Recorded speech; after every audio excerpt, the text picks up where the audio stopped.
Olá pessoal, tudo bem com vocês? Estou com saudades, mas infelizmente não podemos nos encontrar agora. Por isso, nossas aulas vão ter que ser virtuais. Espero que vocês gostem. Vamos começar? Hoje a nossa aula de matemática será sobre sistemas de numeração. Primeiro vamos ver a diferença entre número, numeral e algarismo. O número é a representação da quantidade, dado por uma contagem. Você pode representar os números com os dedos, com os palitos, com qualquer objeto contável. O numeral é a representação do número, escrita ou falada. São os símbolos que conhecemos, como o 1, o 20, o 45 e todos os outros. O algarismo é o símbolo que usamos para formar o numeral escrito. O 1 é formado por um único algarismo, que é o próprio 1. O 45 é formado por dois algarismos, o 4 e o 5. Vamos ver um exemplo.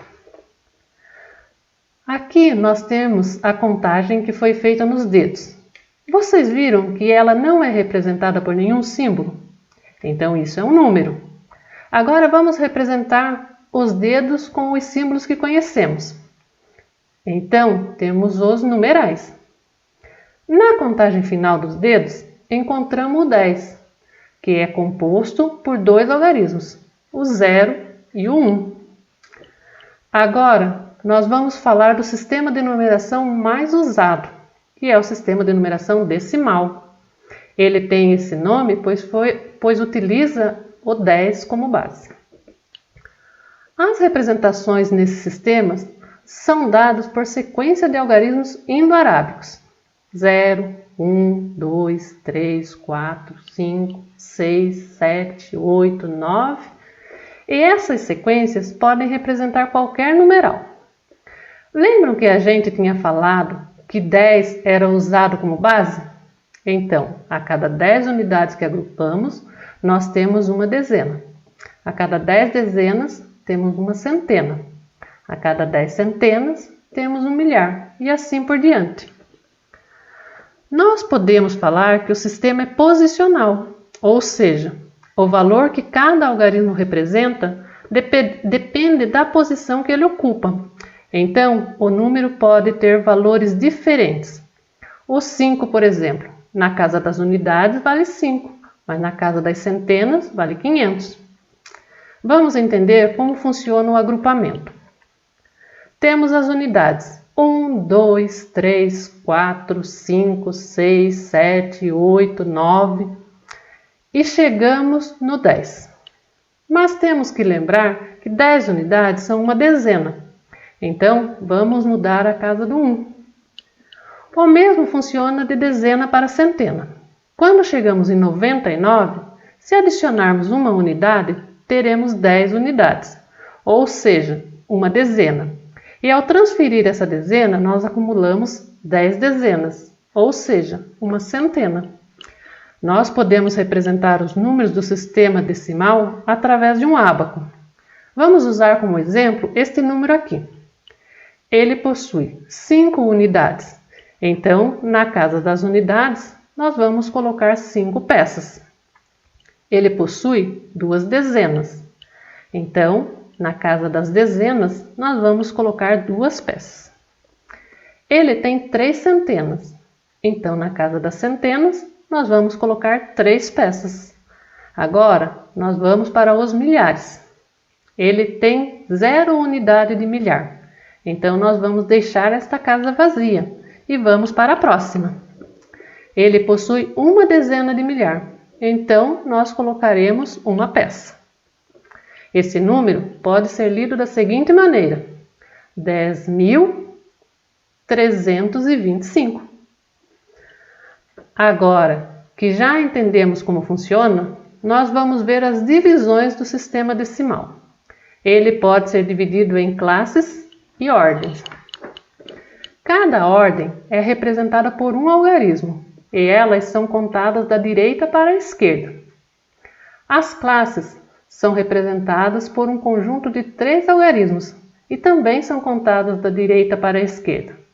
Vamos usar como exemplo o número 5.725.172. A primeira ordem é o 2, a segunda é o 7, a terceira é o 1, a quarta é o 5 e assim por diante. Ao juntarmos 3 ordens, teremos uma classe. A primeira classe é a classe das unidades simples. A segunda é dos milhares. A terceira é a dos milhões. Depois temos a dos bilhões, dos trilhões e infinitas outras. Cada ordem recebe um nome, e este nome está relacionado à sua classe.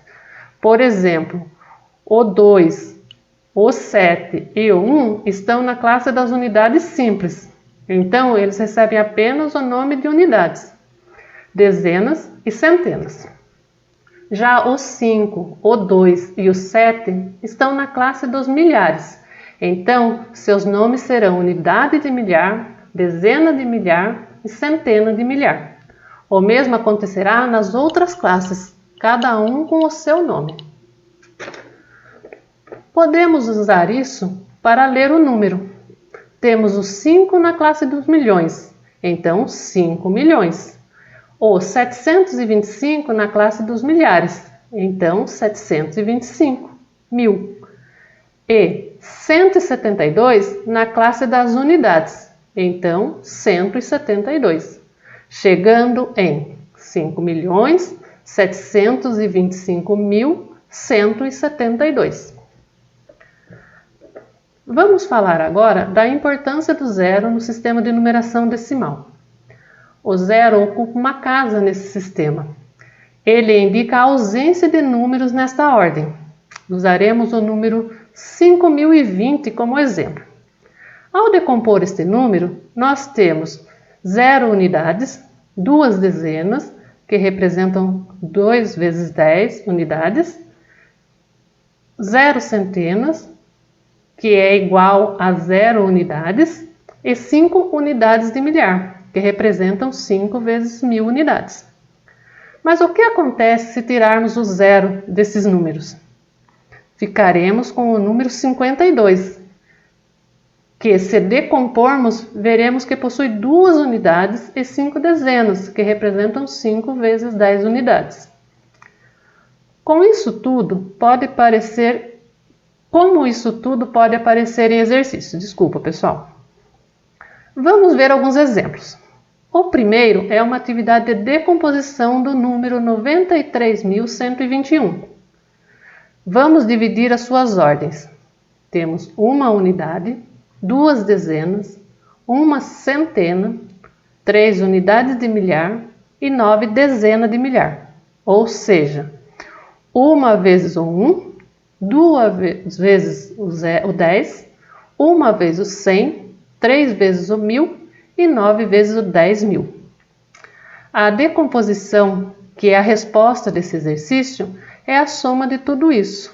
Ou seja, 93.121 é igual a 9 vezes 10.000, mais 3 vezes 1000, mais 1 vezes 100, mais 2 vezes 10, mais 1 vezes 1.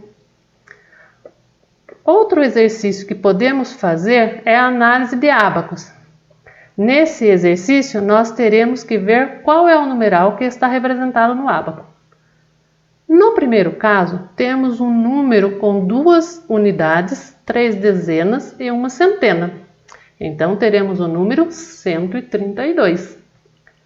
Neste outro caso, temos um numeral com 1 unidade, 2 dezenas e 4 centenas, 0 unidades de milhar, 3 dezenas de milhar, 2 centenas de milhar. Ao juntar tudo isso, teremos o número 230.421. Bom, pessoal, essa foi a nossa aula de hoje. Espero que vocês tenham gostado.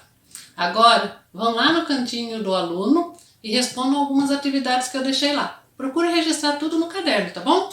Outra coisa, na recomendação de leitura, deixei um livrinho bem legal. Tenho certeza que vocês vão adorar, tá? Ele é bem legal. E também deixei uma atividade extra, um joguinho online. Tenho certeza que vocês vão amar, tá bom? Até a próxima aula.